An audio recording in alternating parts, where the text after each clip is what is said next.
Ya, mulai ya. Selamat siang Pak Alfian dan teman-teman. Kami dari kelompok 2 akan mempresentasikan tentang proyek citizen yang berjudul tingginya angka pengangguran di usia produktif. Next. Nah, untuk anggota kelompok kami di sini ada saya sendiri, Daniel Andi, NPM 21183, lalu Farisal Danu, NPM 22042, Mbak Dita, NPM 22178, Mas Lauca, NPM 22133, dan Mas Afsal, NPM 2372. Next. Nah, ini untuk latar belakangnya. Yang pertama, pengangguran usia produktif di Indonesia ada memiliki tantangan, dampak, dan juga solusi. Nah, masalah pengangguran usia produktif di Indonesia sangat serius karena menghambat pembangunan dan menciptakan masalah sosial. Kenapa sih kok ini dapat terjadi? Yaitu antara lain adalah lapangan kerja yang terbatas, satu. Yang kedua, pendidikan yang tidak sesuai dengan kebutuhan dunia kerja. Yang ketiga, kurangnya pelatihan. Yang keempat, tingginya harapan untuk bekerja di sektor formal, terutama perkantoran. Yang kelima, masih minimnya dorongan untuk berwirausaha. Nah, dampaknya banyak anak muda yang menjadi tidak produktif, lalu kebingungan, bahkan ikut dalam kegiatan negatif. Itu. Next. Nah, berdasarkan pengumpulan data kami berdasarkan dokumentasi yaitu clipping surat kabar dan juga majalah yang berasal dari Kompasiana tentang tingginya angka pengangguran pada usia produktif, lalu laporan dari radio maupun TV yang dari TVRI dengan topik diskusi adalah menghadapi tantangan pengangguran di usia produktif, lalu kutipan lembaga pemerintah dari BPS tentang data pengangguran di Indonesia, lalu Kementerian Koordinator Bidang Pembangunan Masyarakat dan Kebudayaan Kemenko PMK, lalu Kementerian Ketenagakerjaan, lalu laporan dari wawancara masyarakat seperti pertanyaan berikut. Next. Nah, berikut kebijakan alternatif untuk menangani masalah. Untuk mengatasi tingginya angka pengangguran di usia produktif, diusulkan program nasional skema, yaitu Sekolah Keterampilan Mandiri. Program ini menyasar masyarakat yang tidak melanjutkan pendidikan formal atau new fresh graduate atau pengangguran jangka panjang dengan memberikan pelatihan, keterampilan kerja dan yang praktis dan juga aplikatif. Skema ini dirancang sebagai pelatihan vokasi yang mementingkan praktek yang terintegrasi dengan kebutuhan industri seperti UMKM dan informal lainnya, yang mengutamakan keterampilan dalam segi teknis. Inovasi utama skema adalah pendekatan link and match, yaitu keterikatan langsung antara pelatihan dan juga kebutuhan industri. Jadi program ini disesuaikan dengan kebutuhan yang ada. Nah, berikutnya akan diberikan oleh teman saya. Keuntungan dan kerugian dari kebijakan tersebut. Keuntungan pertama, mengurangi ketimpangan antara dunia pendidikan dan dunia kerja. Eh, yang kedua, mendorong tumbuhnya wirausaha muda. Kalau ketiga, meningkatkan daya saing tenaga kerja Indonesia. Yang keempat, memberdayakan UMKM dan daerah. Yang kelima, menjangkau wilayah-wilayah tertinggal melalui sistem hibrida. Lalu di sini ada keuntungan dan kerugian dari kebijakan tersebut. Kerugiannya, kebutuhan anggaran yang besar, membutuhkan dana besar untuk pelatihan, fasilitas, dan operasional. Lalu ada koordinasi antar lembaga yang kompleks, perlu kerjasama lintas kementerian, daerah, dan swasta yang bisa mempersulit pelaksanaan. Lalu tantangan dalam menjangkau partisipasi masyarakat. Tidak semua masyarakat tertarik ikut pelatihan, terutama yang jangka menengah.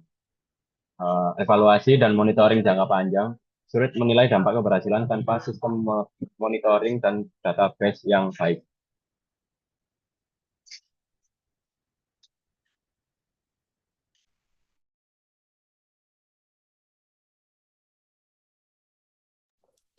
Selanjutnya, ada badan dan tingkat pemerintahan manakah yang harus bertanggung jawab untuk menyelenggarakan kebijakan yang diajukan dan mengapa?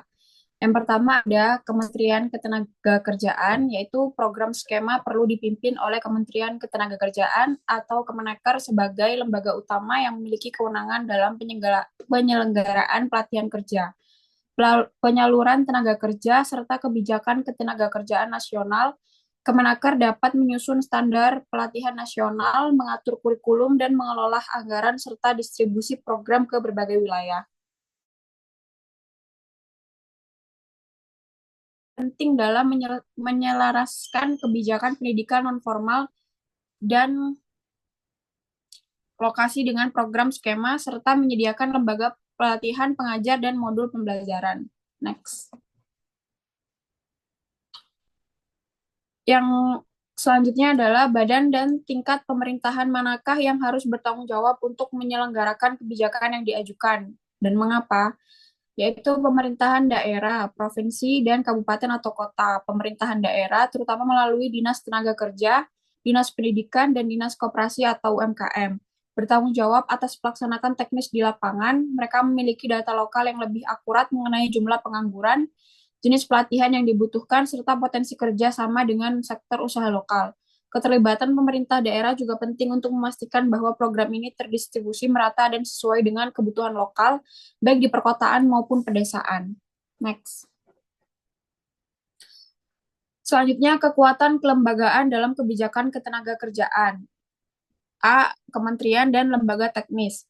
Kementerian Ketenagakerjaan atau Kemenaker ini adalah lembaga utama yang bertanggung jawab langsung atas kebijakan ketenagakerjaan, pelatihan, dan penempatan kerja. Kementerian Pendidikan, Kebudayaan, Riset, dan Teknologi, Kemendikbudristek penting untuk relevansi pendidikan, vokasi, dan keterampilan lulusan. Kementerian Perindustrian atau Kemenperin berperan dalam penyediaan lapangan kerja di sektor industri. Kementerian Investasi atau BKPM menarik investasi yang akan menciptakan lapangan kerja. Kementerian Keuangan atau Kemenku mengelola alokasi anggaran untuk program-program terkait. Kementerian PPN atau Bappenas bertanggung jawab atas perencanaan nasional. Next. Kekuatan kelembagaan dalam kebijakan ketenagakerjaan. Lembaga non-kementerian dan otoritas lainnya. Dewan Perwakilan Rakyat atau DPR anggota di komisi terkait, Komisi 11, 10, 9, memiliki kekuatan legislasi dan pengawasan anggaran. Badan Pusat Statistik atau BPS menyediakan data dan analisis yang krusial untuk dasar kebijakan. Asosiasi Pengusaha atau Kadin mewakili kepentingan dunia usaha dan dapat mendukung kebijakan yang relevan. Serikat pekerja atau buruh mewakili kepentingan pekerja dan dapat menjadi sekutu jika kebijakan menguntungkan mereka.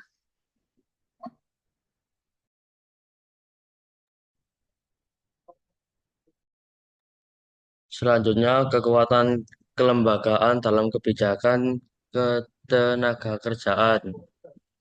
Ada pejabat eksekutif tingkat tinggi, presiden dan wakil presiden, dukungan dari pucuk pimpinan eksekutif sangat penting untuk persetujuan dan implementasi kebijakan. Menteri koordinator terkait, misalnya perekonomian, PMK, menyelaraskan kebijakan lintas kementerian. Selanjutnya, kekuatan penentangan potensial dan strategi pendekatan kebijakan ketenagakerjaan. Yang pertama ada Kementerian Keuangan, Kemenkeu, khususnya Direktorat Jenderal Anggaran. Alasan penentangan kebijakan penanganan pengangguran terutama yang melibatkan program pelatihan besar-besaran, insentif pajak atau subsidi upah membutuhkan anggaran yang signifikan. Kemenkeu mungkin khawatir akan beban fiskal, defisit anggaran atau prioritas pengeluaran lainnya yang dianggap lebih mendesak. Bagaimana meyakinkan tunjukkan efisiensi biaya jangka panjang, investasi awal dalam pelatihan dan penyerapan tenaga kerja akan mengurangi beban bantuan sosial, meningkatkan penerimaan pajak, dan memperkuat pertumbuhan ekonomi nasional. Selanjutnya itu manfaat ekonomi, gunakan analisis biaya manfaat cost benefit analysis untuk menampilkan potensi peningkatan PDB, penurunan kemiskinan, dan dampak positif terhadap stabilitas sosial. Yang kedua, libatkan sektor swasta, dorong kemitraan dengan sektor swasta melalui blended finance atau PPP agar beban fiskal tidak sepenuhnya ditanggung oleh APBN. Next. Dua, kementerian atau lembaga dengan prioritas berbeda. Alasan penentangan, setiap kementerian memiliki prioritas dan agenda pembangunan sendiri. Jika kebijakan pengangguran usia produktif dianggap mengganggu atau merebut sumber daya dari program prioritas mereka, misalnya infrastruktur, kesehatan, atau ketahanan pangan, penentangan bisa muncul. Bagaimana meyakinkannya? Yang pertama ada integrasikan dengan prioritas lain. Tunjukkan bagaimana kebijakan ini dapat mendukung dan memperkuat prioritas kementerian lain. Misalnya tenaga kerjaan yang terampil akan mendukung pembangunan infrastruktur, sektor kesehatan, atau industri pengolahan pangan. Yang selanjutnya, tekankan dampak lintas sektor.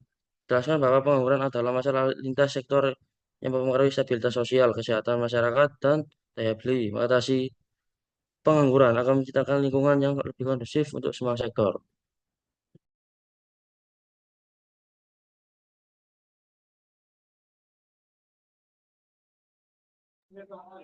Nah, yang ketiga ada beberapa anggota Dewan Perwakilan Rakyat yaitu DPR khususnya di komisi non terkait langsung atau yang berorientasi pada daerah sektor tertentu. Alasan penentangannya itu anggota DPR mungkin tidak melihat isu pengangguran usia produktif sebagai prioritas utama bagi daerah pemilihan mereka, atau mereka mungkin lebih fokus pada isu-isu lain yang lebih populer secara politik.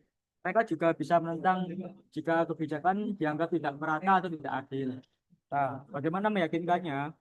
Satu, ada data spesifik daerah pemilihan, sajikan data pengangguran usia produktif daerah pemilihan atau dapil mereka, tunjukkan bagaimana kebijakan ini secara langsung menguntungkan konstituen mereka, misalnya peningkatan lapangan kerja lokal. Lalu yang kedua, ada narasumber, ahli, dan testimoni. Undangan dengan caranya undang akademisi, praktisi, atau bahkan individu yang terdampak oleh pengangguran untuk memberikan testimoni di hadapan mereka. Ini itu dapat membangun empati dan pemahaman yang lebih mendalam. Yang ketiga ada potensi keuntungan politik.